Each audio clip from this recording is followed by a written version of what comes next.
Serve સાહુના એસો વંચનમ કરુ સર્વપાપનાશનો મંગલાણંચ સવ્યે સિંગળમં હરિ મંગલમ જય જગજીવ જોડી યણો જગગુરુ જગાનંદ જગન્નાથ જગબંધુ જય જગપિયા જય સુયાણામ ભવતી થયરાણામ પશ્ચિમો જય ગુરુ લોકાણામ જય મહાપ્રમહાવીર ઓંકારમ બિંદુ સંયુક્તમ નિત્યમ ધ્યાયન્તિ યોગિના કામદમ મોક્ષદમ ચૈવ ઓંકારાય નમો નમઃ અજ્ઞાનતિમિરાન્ધનં જ્ઞાનાંજનશલાકયા નેત્રముન્મીલિतं તસ્मै શ્રીગુરવે નમઃ. જોડી આંખો બંધ. હમેમિ સવજીવે સવે જીવાખમંતુ મિતિ મે સવભૂષુ નિરમજ્જનકે શિવમસ્તુ સર્વજગત હરૈત નિરતા ભવન્તુ ભૂતગણા દોષાપ્રયાન્તુ નાશમ સર્વત્ર સુખી ભવતુ લોકા. જગતના સહજીવોનું કલ્યાણ થાય, સર્વત્ર સર્વજીવો સુખી થાય એ ભાવના સાથે 12 નૌકા જપો ભવે ત્રિદોત્કૃષ્ટ મધ્યમાધમભેદત પદ્માદિવિધિના મુખ્યો પરસ્યા જપમાલયા વિના મૌનમ વિના સંખ્યમ વિના ચેતો નિરોધનમ વિના સ્થાનમ વિના ધ્યાનમ જગન્યો જાયતે જપ. અનંતકારી શાસ્ત્રકાર ભગવાન ચારિત્ર સુંદરગણી મહારાજા આચારોપદેશ ગ્રંથમાં શ્રાવકે જાગ્યા પછી શું કરવું? સવારે જાગ્યા પછી પહેલું પ્રભુ નામ સ્મરણ થવું જોઈએ. પ્રભુ નામની ઔષધિ ખરા ભાવથી ખાય, રોગ શોક વ્યાપી નહીં, સવી સંકટ મિટ જાય. પ્રભુના નામની આ સંજીવની ઔષધિ એવી છે, જો ભાવપૂર્વક એ ઔષધિ ખાય તો રોગ શોક આવે અને બધા સંકટ દૂર થઈ. નામ જપે આવી મિલે મન ભીતર ભગવાન. વાદ્યમાન વિજયજી મહારાજા પદ્મપુર સાંઈ ભગવાનના સ્તવનમાં ફરમાવે છે, પ્રભુનું નામ બોલી અને મનની અંદર ભગવાન આવીને બિરાજમાન થઈ જાય, પ્રતિષ્ઠિત થઈ જાય. નામ નિક્ષેપો છે. જેમ સ્થાપના નિક્ષેપે પ્રભુને પૂજીએ છીએ, એમ નામ નિક્ષેપે પણ પ્રભુને પૂજવાના છે. આજે આપણે ભૂલ્યા છીએ, બહુ ભૂલ્યા છીએ. નામ જપનો મહિમા છે. એમ પટવા બોલે ને કેવી ઊંઘ ઉડી જાય, ઉડી જાય. આમ તરત બેસી જાઓ. તો પ્રભુનું નામ બોલીને કામ ન થાય. આપણું નામ ઊંઘમાં પણ કોઈ બોલે અને આપણે જાગી છે. નામનો મહિમા છે. તો પ્રભુનું નામ, શ્રી પદ્મ પ્રભુના નામને હું જાઉં બલિહાર, નામ જપંતા દિહાગમો ભવ ભય ભંજન. ભવનો ભય ભાંગી નાખે, દિવસ અને રાત અજપા જાપ ચાલુ હોય, શ્વાસે શ્વાસે સમૃતમને, શ્વાસ લેવાય ને પ્રભુનું નામ, શ્વાસ મુકાય ને આ પ્રભુ છે તો શ્વાસ લેવાય છે, આ પ્રભુ ન હોય શ્વાસ લેવાય નહીં, બંધ થઈ જાય. આપણો અહંકાર છે એટલે આપણે એમ કહીએ ને એમ માને કે હું શ્વાસ લઉં છું, તું શું લેતો હતો, તારી શું તાકાત. પ્રભુ છે તો શ્વાસ લેવાય છે, પ્રભુ છે તો શ્વાસ મુકાય છે. શ્વાસે શ્વાસે પ્રભુનું નામ લેવાય. 3.5 કરોડ રૂવાડામાં પરમાત્મા પધારી જાય.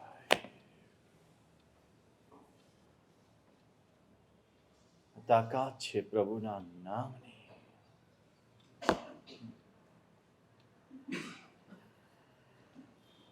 સવારે જાગે એટલે એ સ્વરૂપે આમ નાભીમાંથી પ્રભુનું નામ નીકળવું જોઈએ.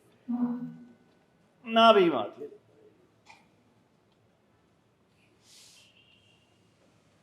એક શબ્દ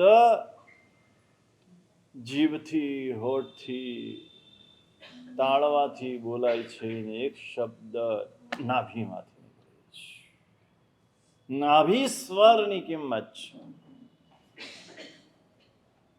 નાભી સ્વરની અસર થાય છે, પોતાની પણ થાય ને બીજાની પણ થાય. પ્રભુનું નામ નાભીમાંથી લેવાવું. આમ નામ બોલે ને રોમાંચ ખડા થઈ જાય.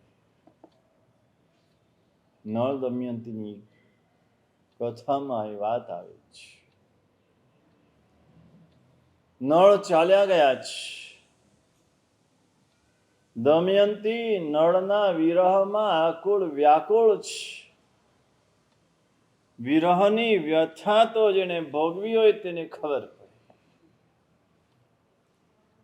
પ્રભુ સાથે એવો નાતો જોડાય કે આ પ્રભુનો વિરહ એને સાલે. તમારે તો આ સ્તવનો જોડી કઈ લેવા દેવાની. વિક્રમભાઈને 5 સ્તવન આવડે, એક વિક્રમભાઈને, બીજાને 50-60 આવડે. 50,000 સ્તવન છે અને એને 50 આવડે તેમ લાગે મને બહુ આવડે છે. ભેગા કરો તો 50,000 સ્તવન થાય. પ્રાચીન, નવા તો જુદા બધા. તમને આટલા બધા ભાવ કેમ યાદ રહે છે? કેટલી ચીજના કેટલા ભાવ, કેટલામાં લીધા, કેટલામાં વેચવાના, ક્યારે લીધા, કોની પાસેથી લીધા, આંકડા કેમ યાદ રહે છે?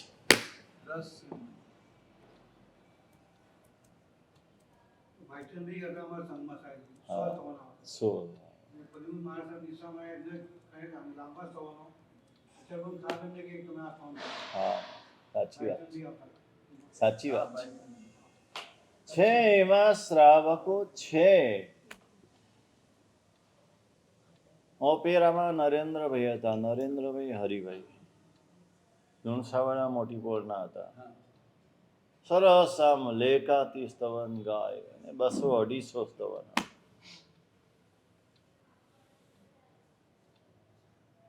આમ રસ જાગવો જોઈએ. પ્રભુ સાથે જયારે પ્રીતિ જાગે ને, આ બધી પ્રીતિ જગાડવાની છે. એ પ્રીતિ જાગ્યા પછી એ સ્તવનમાં કુંથુનાથ ભગવાનના સ્તવનમાં જે વિરહ ગાયો છે,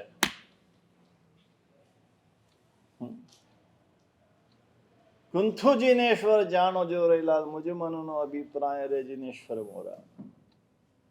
ક્ષણ વર્ષા સો થાય, એક ક્ષણ 100 વર્ષ જેવી લાગે છે. તુજ વિરહો કિમ બેઠી રે લાલ, તુજ વિરહો દુઃખદાય, વિરહો મોટી બલાય. તમારો વિરહ દુઃખદાય છે, વિરહ મોટી બલા લાગે છે. સંસારીનો વિરહ સંસારીને લાગતો હોય છે, પણ પ્રભુનો વિરહ ક્યારે લાગે?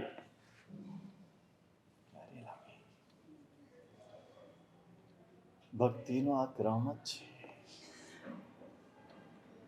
પહેલા પ્રભુનો પરિચય થાય, પરિચય થયા પછી પ્રીતિ થાય.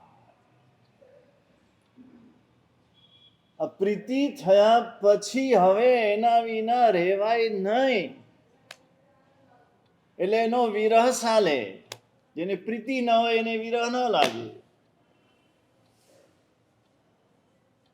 તમને પ્રીતિ હશે તો અહીંથી વિહાર કરશું, પછી વિરહ લાગશે.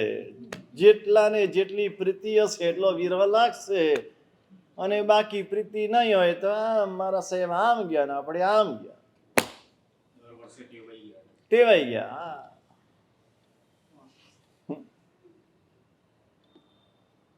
પ્રીતિ પછી વિરહ આવે, ને વિરહ જો તીવ્ર બને,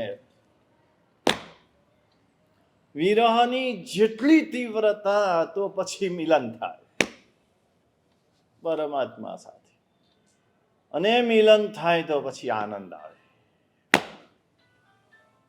આ 5 સ્ટેજ છે. પ્રભુની સાથે મિલન કરવા માટેના સ્ટેપ છે.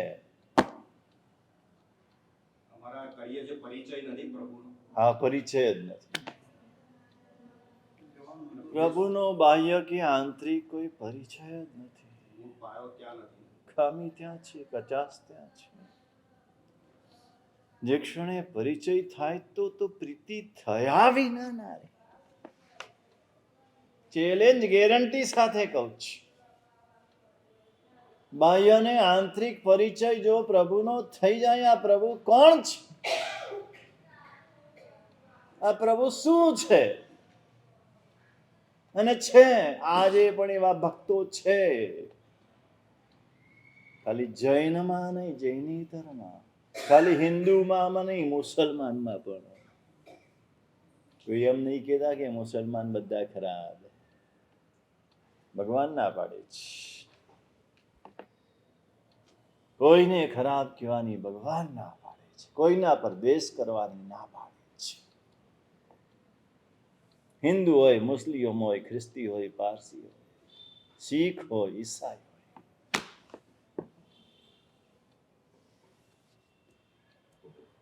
ભગવાનના ધર્મને જે ખરેખર સમજાય ને એની વાત જુદી હોય.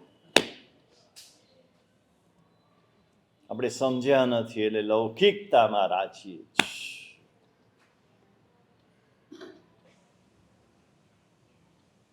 ધનપાલને પરિચય નતો થયો ત્યાં સુધી ભગવાન ઉપર દ્વેષ હતો.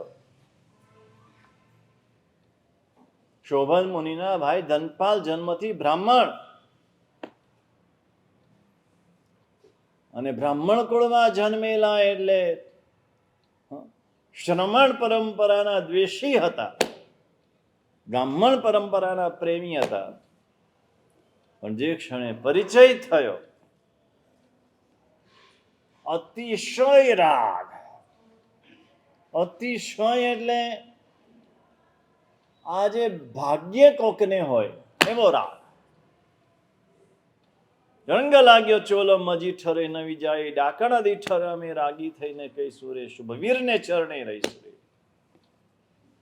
ચોલો મજીઠનો રંગ લાગી ગયો, લાગી ગયો, લાગી ગયો, લાગી ગયો, લાગી ગયો, લાગી ગયો રે.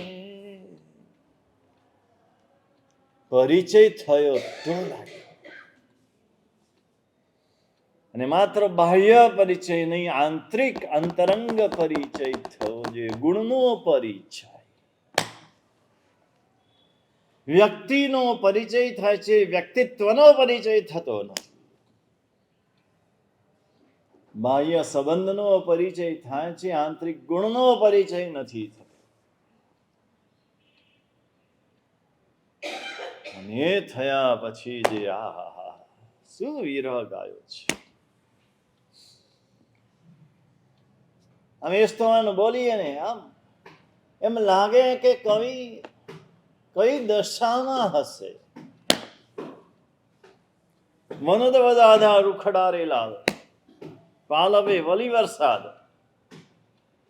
દાવાનો લાગે અને વૃક્ષો બળી જાય, વરસાદ આવીને પાછા એક ખીલી જાય.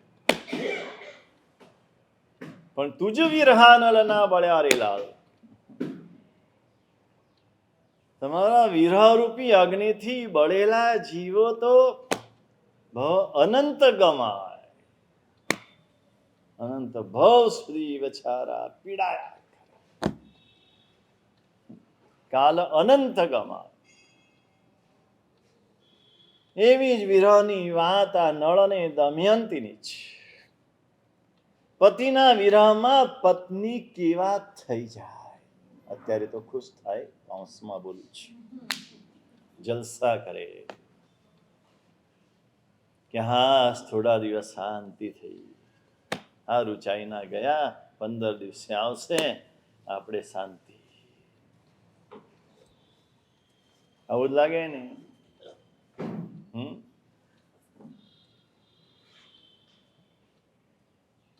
આર્યાવર્તમાં આ ન હોય, ભારતમાં આ ન હોય. બંને પક્ષે, પતિ ને પત્ની, બેવ પક્ષ.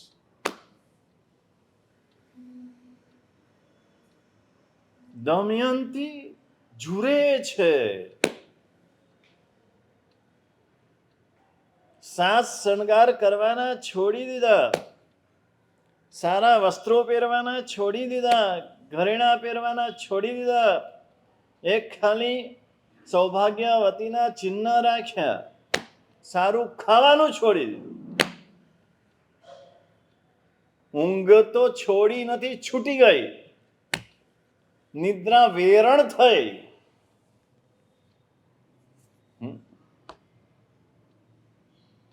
આ બધું તમે વાંચો ને તો તમને એમ થાય કે ખરેખર પૂર્વનો કાળ કેટલો કેટલો કેટલો સારો હતો,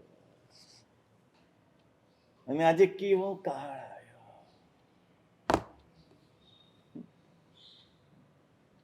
તમને એ પણ ઇતિહાસનો પરિચય નથી. પૂર્વના બધા તમારા સંસારી જીવો, એના જીવનનો પણ પરિચય નથી. રોજ રાજસભા ભરાય, પિતા રાજા છે, રોજ ભરાય. દમયંતી આવે, પડદામાં બેસે. શેના માટે આવે?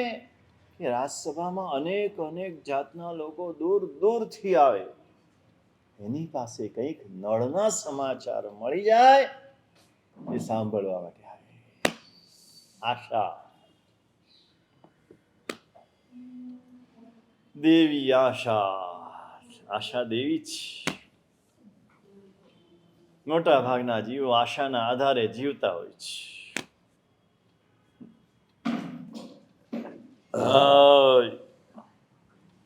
એટલે કાવ્યમાં એક હાઈકુનો પ્રકાર છે. હાઈકુ અને ગુણશીલ વિજય મહારાજ છે ને, હાઈકુ બહુ રચતા હતા. એમાં 5 અક્ષર, પછી 7 અક્ષર ને 5 અક્ષર, બસ આટલો નાનકડો પ્રકાર છે. તમારે કાવ્યનો પરિચય નથી, બહુ દરિદ્ર છો. હા, મારા જેવું કિનાર તમને કોઈ નહીં મળે. અબજોપતિને કહું છું, બહુ દરિદ્ર છો. જો આ કશું તમારી પાસે નથી, નથી સાહિત્ય, નથી કાવ્ય, નથી સંગીત, નથી નૃત્ય, નથી કળા, માત્ર ભજકલદારમ ભજકલદારમ ભજકલદારમ, એ સિવાય કઈ નથી. ધર્મ પણ નથી. ધર્મ છે માત્ર બાહ્ય ક્રિયા છે, માત્ર બાહ્ય ક્રિયા. આંતરિક ધર્મ જુદી વાત છે.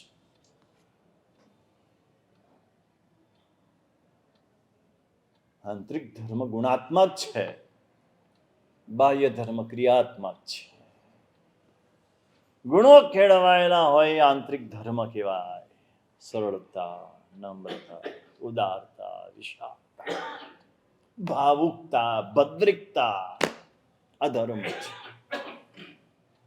આ બધું ખલાસ થઈ ગયું. આજે બધું ખલાસ. આના નામે દેવાળું. સ્વાર્થાંધતા વધતી જાય છે. સ્વાર્થાંધતા વધુ ને વધુ સ્વાર્થ સ્વાર્થ સ્વાર્થ વિસ્તરતો જાય છે. પરોપકાર ભાવ પણ ગયો, કૃતજ્ઞતા પણ ગઈ. રહ્યું શું?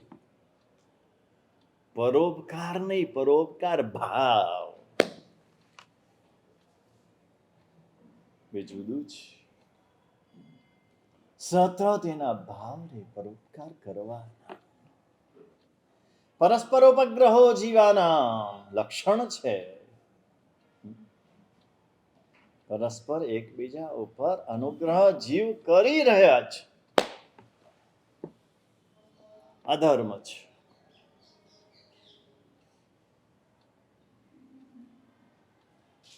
કાવ્ય વગેરે જીવન જીવવાનું એક બળ છે. આજે બહુ જ લોકો માનસિક રોગોથી પીડાય છે. સાયકિક ડોક્ટરોને ત્યાં લાઈનો લાગે છે. એનું કારણ આ જ, એની પાસે જીવન જીવવાનો એક પણ રસ નથી. અને થોડો એકલો પડે છે એટલે એટલા બધા રોગો મનના ઉભા થઈ જાય છે. એકલતા સહન કરી શકતો નથી. જીવન જીવવા માટે આવા કોઈને કોઈ રસ જોઈએ.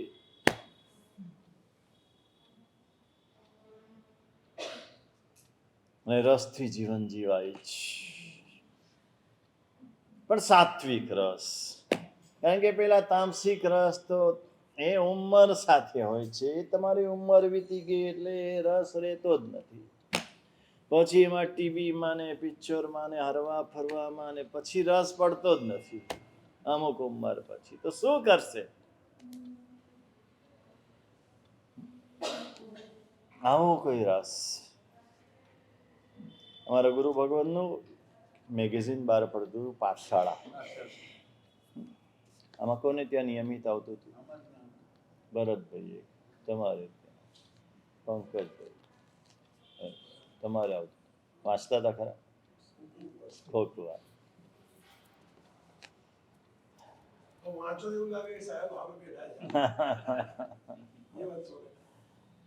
જો તમે વાંચ્યું હોત ને તો આજે બદલાઈ ગયા હોત.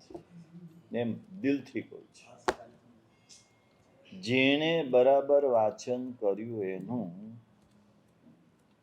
આજે અમારા કેટલાક આચાર્ય ભગવંતો, કેટલાક ગુરુ ભગવંતો, બંધુ બેલડીની જ વાત કરું ને, ત્યાં નવા સાધુ દીક્ષા લે ને એટલે શરૂઆતમાં પાઠશાળાનો આખો ગ્રંથ 2 ભાગમાં છપાવે કે આ વાંચી જાઓ, ફરજિયાત.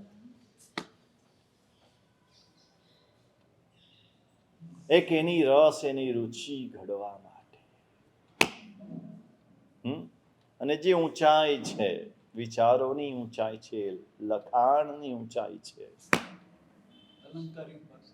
હા, ભાષાની ઊંચાઈ છે. એ પાઠશાળા ગ્રંથ બધું કાર્ય કોઈક તો સંભાળવું પડે. એટલે રમેશભાઈ હતા, સુરત રે, અત્યારે પણ રહે છે, મૂળ સુરેન્દ્રનગરના. રમેશભાઈ બાપાલાલ.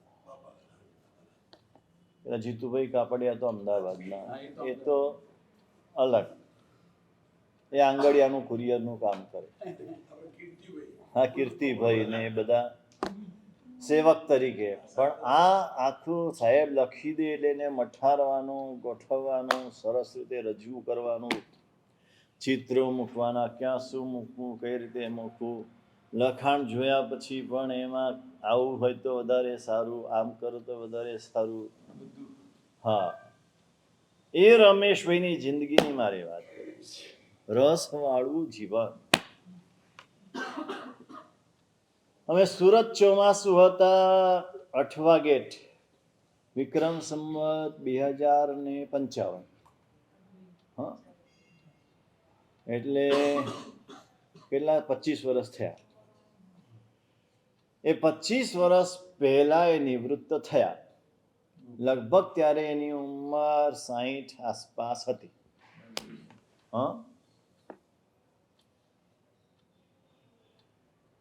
પેલા સાડીના કારખાના ત્યાં સુરતમાં ઘણા, અને એમાં ડિઝાઇનિંગમાં એની માસ્ટરી હતી. એ બધા કારખાનાઓ વાળા એને બોલાવે, મોટા મોટા, અને તે વખતે એનો પગાર લાખોમાં હતો, અને એની સાથે બધી ગાડીથી લઈને બધી સગવડ, અને મોટા મોટા શેઠિયાઓ પણ એ આવે તો માન આપે એને, આદર આપે એવું. છતાં જીવન જીવવા માટે એણે નિવૃત્તિ લીધી, ચાલુ પગારે નિવૃત્તિ. પણ નિવૃત્તિ લીધા પછી એની પાસે એક ચોક્કસ કાર્ય છે કે આના માટે નિવૃત્તિ લેવાની છે, બાકી નિવૃત્તિ પચાવી અઘરી છે. તમારી પાસે કાર્ય ન હોય તો પચાવી ન શકો. એને સાહિત્યનો, કળાનો, સંગીતનો એટલો બધો રસ, એટલું સાહિત્ય એને ભેગું કરેલું, એટલું ટોપમાં ટોપ, ભારતનું ટોપ સંગીત, વિશ્વનું ટોપ સંગીત. તે વખતે તો કેસેટો હતી, પછી સીડી આવી, સીડી પછી કીડી આવી, પેન ડ્રાઈવે જતી રહેશે. આ તો બધું નિયમ છે. તો એ આજ સુધી, આજે પણ 90 વર્ષ આસપાસ થયા છે, આજે પણ 1 કલાક, 2 કલાક, 3 કલાક એવું આ શાસ્ત્રીય સંગીત સાંભળે. સાહિત્યના એવા ઊંચા ઊંચા પુસ્તકો, ઇંગ્લિશ સાહિત્ય, ગુજરાતી, હિન્દી, બંગાળી, અલગ અલગ સાહિત્ય, અને એવું મજાનું જીવન આજ સુધી જીવ્યા. કેમ? એનો રસ હતો, જીવનનો રસ.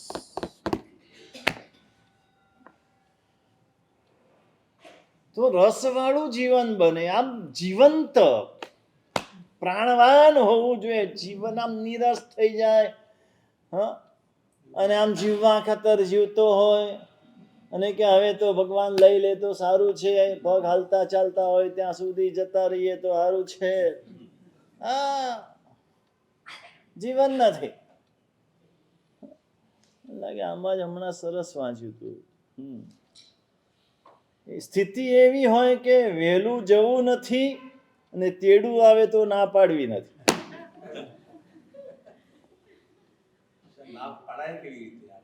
હા, પણ તૈયારી ના એટલે તમારી ના જ હોય છે. ના ના, હમણાં નહીં, અત્યારે જવાનો ટાઈમ છે. અંદરથી તો રહેવાની પૂરી ઈચ્છા હોય, ના જ કહેવાય. અને હવે લઈ લે તો સારું, એવું વહેલું જવું પણ નથી, અને ગમે ત્યારે આવે તો તૈયાર છે, રેડી, એની ટાઈમ રેડી.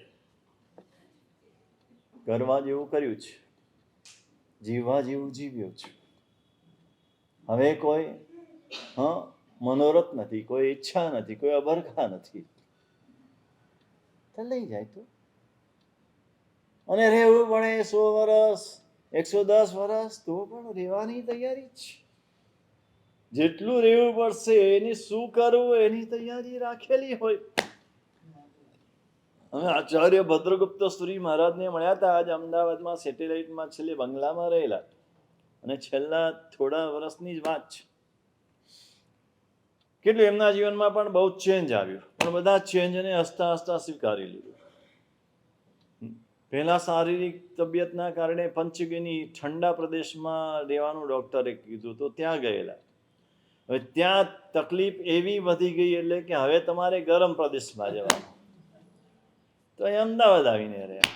પણ એ જ મજાથી, એ ટેસ્ટથી, કોઈ ફરિયાદ નહીં કે પંચગનીમાં સરસ ઉપાશ્રય બનાવ્યો છે, દેરાસર બનાવ્યું છે, કેવું સરસ સ્થાન છે, ને છોડવું પડ્યું, ને અહીં અમદાવાદ લુખ્ખા પ્રદેશમાં આવવું પડ્યું, આ કોઈના બંગલામાં રહેવું પડ્યું, આવી કોઈ ફરિયાદ. બંનેમાં મજા. એમના પુસ્તકો વાંચવા જેવા છે, વિક્રમભાઈ. જેટલા જેટલા લખ્યા છે બધા સારભૂત ગ્રંથો ઉપર એમણે લખ્યું છે અને એ બધા વાંચવા જ વાંચે. અહીંયા હશે તો ખરા જ ભદ્રગુપ્ત સિંહના બધા પુસ્તકો હશે. હા, એવું સરસ છેલ્લે છેલ્લે તો એટલું સરસ લખ્યું છે એમણે. અને ત્યારે અમે મળેલા ને ત્યારે વાત થઈ હતી કે મેં બધી જ તૈયારી કરેલી છે. રહેવું પડે, આયુષ્ય હશે તો શું શું કરવું, જેટલું આયુષ્ય હોય ત્યાં સુધી એની પણ તૈયારી છે. અને જવું પડે તો જવાની પણ પૂરી તૈયારી છે. આનું નામ જીવન છે. ખાલી પૈસા ભેગા કરવા, મોટી ગાડીઓ વસાવી, મોટા બંગલા વસાવવા એ જીવન નથી. જીવન જીને કા નામ. જીવતા આવડવું જોઈએ. મોટા ભાગના જીવોને પોતાને જીવતા આવડતું નથી અને પછી કર્મનો વાંક કાઢે છે, પરિવારનો વાંક કાઢે છે. વાંક પરિવારનો નથી, વાંક કર્મનો નથી. આપણને જીવતા નથી આવડતું માટે આપણે જીવી નથી શકતા. આજથી એવું જીવન જીવો, રસમય જીવન. કઈ ને કઈ તમારા રસનો વિષય વેપાર ને વ્યવહાર સિવાયનો. વેપાર ને વ્યવહાર એ રસના વિષય નથી. એ કર્તવ્ય છે. શરીર છે ત્યાં સુધી કરવાનું છે, પણ એ સિવાયનો રસ તમારો અંદરનો, પછી ધર્મનો પણ રસ હોય કે ભગવાનની ભક્તિ કરવામાં બહુ આનંદ આવે છે, બહુ મજા આવે છે. બસ જો મને જો બધી અનુકૂળતા મળે ને તો આ એવી ભગવાનની ભક્તિ કરું સવારથી સાંજ સુધી ત્રિકાળ. આવું કરવું છે, આવું કરવું છે, આવું કરવું છે એમ મનોરથ હોય તે પણ રસ છે. અને સ્વાધ્યાયનો રસ છે. બધા પુસ્તકો ભેગા કરું છું. બસ અનુકૂળતા આવે તો આ બધા પુસ્તકો મારે વાંચવા છે. એ પણ રસ છે. જપનો રસ છે. જપમાં બહુ આનંદ, બહુ આનંદ આવે, બહુ આનંદ આવે છે.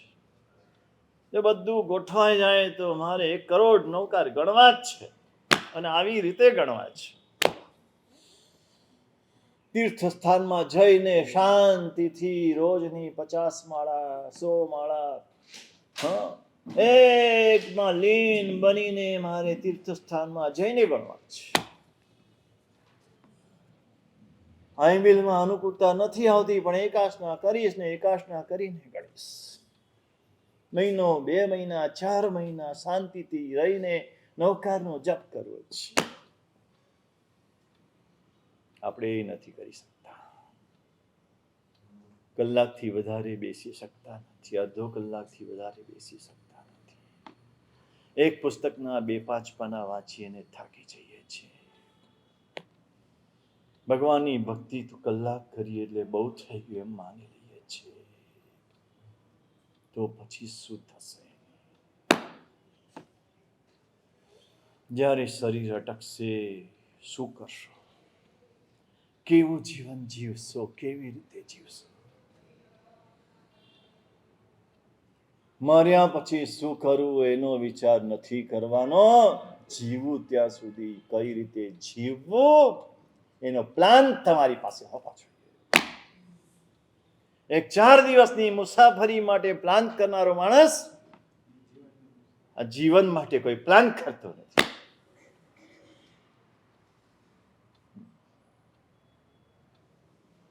હોવું જ જોઈએ. આજથી એવો રસ કેળવો તમારા માટે કહું છું. નહીતર એવા આર્ત ધ્યાન રૌદ્ર ધ્યાનથી પીડાશો.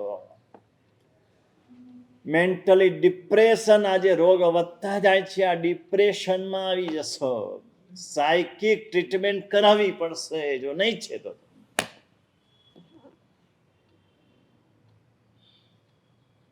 એવું કિંમતી જીવન છે, જે ધારો જે ઈચ્છો તે કરી શકો છો. પણ આપણને અર્થ અને કામથી આગળ કશું દેખાતું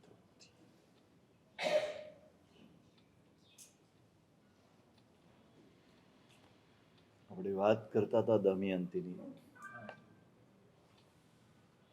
દમયંતીને નળનો વિરહ કેવો સાલે છે. એકદમ સીધું સાદું જીવન જીવે છે, સતત નળના વિચારમાં. પતિ સિવાય બીજો વિચાર નથી. ક્યારે આવશે, કેવી રીતે આવશે, શું કરતા હશે, શું ખાતા હશે, શું પીતા હશે, ઊંઘ આવતી હશે. અને એમાં એકવાર રાજ દરબાર ભરાયો છે, દમયંતી પડદામાં બેઠા છે. એમાં કેટલાક ખેડૂતો, આજે જેમ કેવો વરસાદ આવ્યો અને બધા ખેડૂતોની પાયમાલી સર્જાઈ ગઈ. આમ વિચાર કરીએ તો અમે તો એ ગામોમાં ફરતા હોઈએ છીએ ને ખેડૂતોના ઘરમાં પણ ઉતરતા હોઈએ છીએ ને એનો પરિચય પણ થતો હોય છે. એની કેવી દશા થઈ હશે વિચારતા ધ્રુજી જવાય છે. કારણ કે એ જે પાક થાય એના આધારે એના 12 મહિના રોટલા ચાલે. પાક સાવ ખલાસ થઈ જાય ને સરકાર ખાલી આમ રોટલાનું બટકું ફેંકતી હોય ને એમ એને મદદ કરે. મોટા મોટા ઉદ્યોગપતિઓના કરોડો રૂપિયા આમ માફ કરી દઈને બચારા ખેડૂતોને કાંઈ નહીં. આવી જ કોઈ ફરિયાદ કરવા માટે ખેડૂતો ભેગા થઈને આવેલા ને રાજા પાસે વાત કરી. રાજા સાહેબ, અમારા ખેતરમાં આવું થયું એમ કરતા કરતા એમ બોલ્યા, નળ નામનું ઘાસ બહુ ઉગી ગયું છે. મોટું મોટું ઘાસ થાય એને નળ, એનું નામ નળ. આજે પણ એક પ્રકારનું ઘાસ થાય છે ને ગજ ઘાસ કહેવાય છે. આપણી પાંજરાપોળોમાં આ ગજ ઘાસ હવે ઉગાડે છે. એકવાર વાવવાનું, એકવાર ઉગાડવાનું, પછી તમે લણો એકવાર તો પાછું એની મેળે ઉગી જાય, લણો તો પાછું ઉગી જાય. ફરી મહેનત કરવાની જરૂર નહીં. એટલે પશુઓને માટે એ ઘાસ લાંબો ટાઈમ કામ લાગે. નળ બહુ ઉગી ગયું છે. આ નળ શબ્દ સાંભળ્યો ને દમયંતી આમ પડદો ખોલીને પ્રજાની વચ્ચે આવી. નળ નળ નળ ક્યાં છે, ક્યાં છે, મારા નળ ક્યાં છે? વિરહ, અવિરહ કેવો હોય. નામની શક્તિ, નળ નામ સાથે એવા અભેદ સર્જાઈ ગયું. નામ સાથે પણ એટલી બધી પ્રીતિ જોડાઈ ગઈ કે નામ સાંભળ્યું અને પોતાની લાજ શરમ બધું મૂકીને રાજ દરબારમાં આવી ગયા. મારો નળ ક્યાં? મારા નળ. અત્યારે મારો બોલો છો, તે વખતે મારા બોલતા હતા.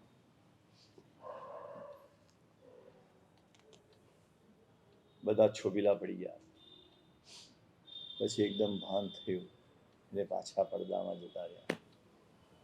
રાજા એને સમજાવવું પડ્યું કે આ નળની વાત નથી, આ ઘાસની વાત છે. આ પ્રભુના નામ સાથે આવો અભેદ સર્જાઈ જાય.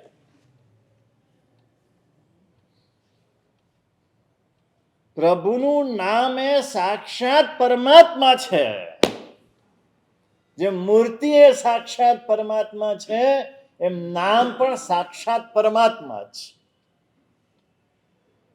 આ રીતે નામ સાથે જો જોડાણ થાય તો પછી નામ સ્મરણ કેવું થાય. હિન્દુઓમાં તો કથાકારો ને પ્રવચનકારો મોટા મોટા આજે નામસ્મરણનો એટલો બધો મહિમા ગાય છે, એટલો બધો મહિમા ગાય છે કે આ કલિકાલમાં તો નામસ્મરણ એક જ ઉપાય છે. અને એ બધા પોઝિટિવ જ વાત કરે છે, આપણે નેગેટિવ વાત કરીએ છીએ. આપણે એમ કહીએ કે રાગ દ્વેષ તો જતા નથી, નામ જપીને શું કરવાનું. આ નેગેટિવ વાત છે, ખોટી વાત છે, સદંતર જુઠ્ઠાણું છે. રાગ દ્વેષ જશે શેનાથી? પ્રભુના નામથી જશે.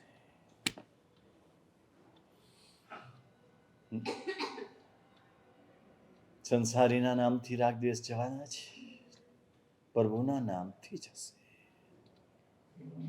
એ લોકો આ જ કે છે, વધુ ને વધુ નામ. જેમ જેમ નામ લેતા જશો, જેમ જેમ નામ લેતા જશો, એમ તમારા રાગ દ્વેષ પાતળા થતા જશે. નામની શક્તિ જ, પ્રભુના નામની શક્તિ જ. જાગે એટલે નામ સ્મરણ કરે. કેવી રીતે કરે એ વાત અહીંયા કરે છે. મૌન પૂર્વક કરે. બીજું કાંઈ બોલવાનું નહીં, મૌન. વિના મૌનમ વિના સંખ્યા વિના ચેતો નિરોધ. બે વસ્તુ આપણે જોવાની છે. વચ્ચે કઈ બોલે નહીં, ગમે તે આવે તો પણ બોલે નહીં. ફોનની રિંગ વાગે તોય ના બોલે, એ તરફ નજર પણ ન જાય. કઈ વ્યાખ્યાનમાં બેઠો હોય ને એમ ફોનની લાઈટ ખાલી થાય ને એટલે તરત જોઈ લે કોણ છે.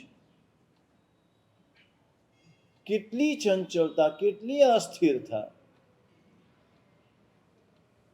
કેમ થાય? એટલી ધીરજ નથી. જે હશે તે અત્યારે નહીં.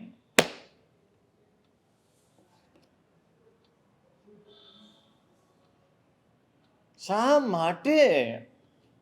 એના વિના રહી જવાના છે, તમારા કરોડ રૂપિયા જતા રહેવાના છે. જે હશે તે. વિના મૌનમ વિના સંખ્યા વિના ચેતો નિરોધન. મૌન વિના કરે તો લાભ ઓછો થાય, સંખ્યા વિના કરે તો લાભ ઓછો થાય. બધા મોટા ભાગના એમ કે ને કે સાહેબ ગણું છું, મારું ગણવાનું ચાલુ જ હોય છે. કેટલા ગણો છો? તો કે ના, એ તો જેટલા ગણાય એટલા ગણવાના. એવું નહીં, નિશ્ચિત કે 10 મિનિટ મારે નવકાર ગણવા છે. કદાચ સંખ્યા નહીં, 10 મિનિટ ગણવા છે. બસ પછી 10 મિનિટમાં ગમે તે આવે પછી બનાવે, પછી હલે નહીં.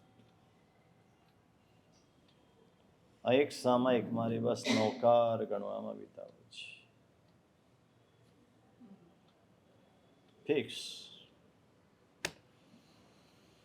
પછી સામાયિક સ્થિરતા પૂર્વક એમાં જ રહે. પ્રમાદ પણ ન થાય કે વિકથા પણ ન થાય, કાંઈ નજર ન જાય બીજે. કાનમાં કશું સંભળાય હોય ખુલ્લા, છતાં કશું સંભળાય નહીં.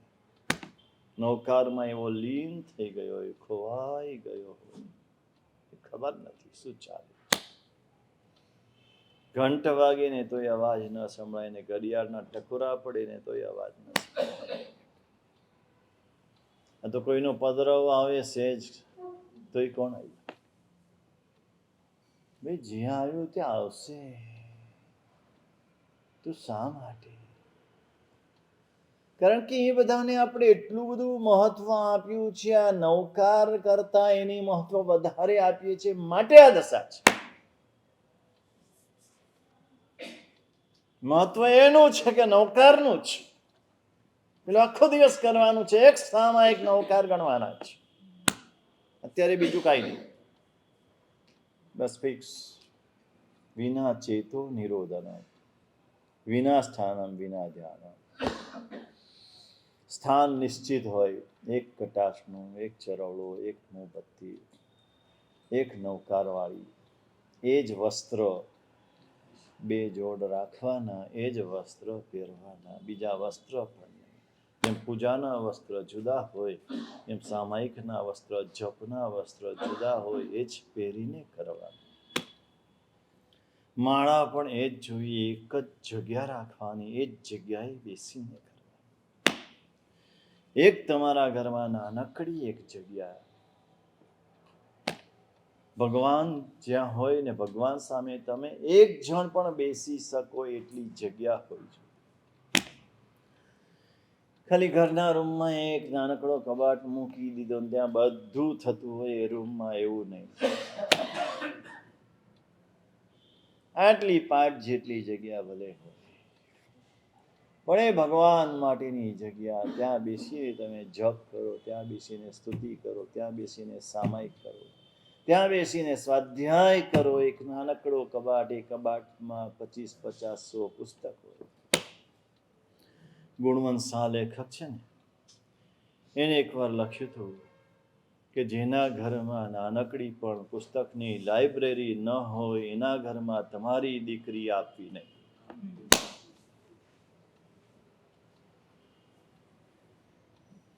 તમે શું જુઓ છો? તમે જુઓ છો કે ટીવી નાનું છે કે મોટું છે? મોટા નાના ટીવીથી કોઈ ફેર પડવાનો નથી. એ ખાલી પૈસાથી આવે છે. આ એના સંસ્કાર બતાવે છે, એના ઘરનું વાતાવરણ બતાવે છે. નાનકડી પણ પુસ્તકની લાઇબ્રેરી હશે, એના સંસ્કાર સારા હશે, એના ઘરનું વાતાવરણ સારું હશે, એના ઘરના ડ્રોઈંગ રૂમમાં સોફા સેટની આગળ રહેલા ટેબલ ઉપર એક પુસ્તક હોવું જ જોઈએ.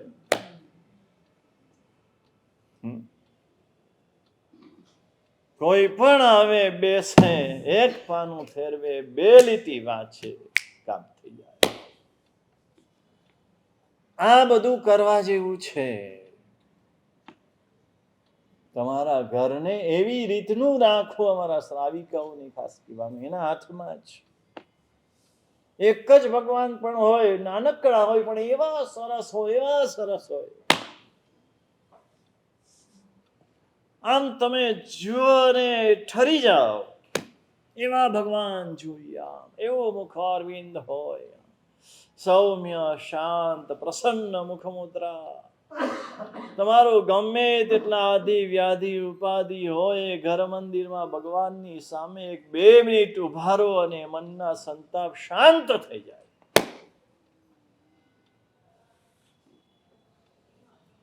કેટલું સહજ ને સરળ મળ્યું છે, પણ આપણે એનો ઉપયોગ કરતા નથી. આ તમારા ટીવી તમારા સંતાપને શાંત કરવાના છે, અને કરવાનો હોય તો હું અહીં ઉપાશ્રયમાં લગાડું.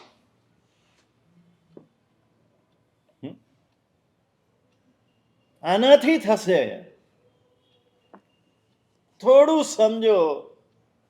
જો તમારું અને તમારા પરિવારનું જીવન સારું બનાવવું હોય, આમાં કંઈ ગુમાવવાનું નથી, કંઈ નવું કરવાનું નથી, થોડો ફેરફાર કરવાનો છે. તમારું ને તમારા પરિવારનું જીવન સારું બનશે. આવું જો ઈચ્છતા હોય તો આ પ્રમાણે કરજો. એક નાનકડું મંદિર, અને તો બેડરૂમ જેવડા બાથરૂમ હોય છે. કાલે જઈને આવ્યો એટલે કહું છું. એક બેડરૂમ આખો બાથરૂમ તરીકે, એક બેડરૂમ આખો ભગવાન માટે હોય. કેમ ન હોય? ત્યાં પૌષધ ત્યાં થાય, હા, ત્યાં સામાયિક ત્યાં થાય, સ્વાધ્યાય ત્યાં થાય, જાપ ત્યાં થાય, ભગવાનની ભક્તિ થાય, ધૂપ દીપ થાય. સરસ મજાનો 4 જણા પરિવારના બેસીને ભગવાનની સ્તુતિ બોલો, ભગવાનનું સ્તવન બોલો, ભગવાનનો જાપ કરો. ઘરનું વાતાવરણ બદલાઈ જાય, ઘરના ક્લેશ શાંત થઈ જાય. આ તાકાત છે. ઘરમાં ક્લેશ છે. આજે ક્લેશને શાંત કરવાનો આ ઉપાય છે. થવું જોઈએ, આ રીતે થવું જોઈએ.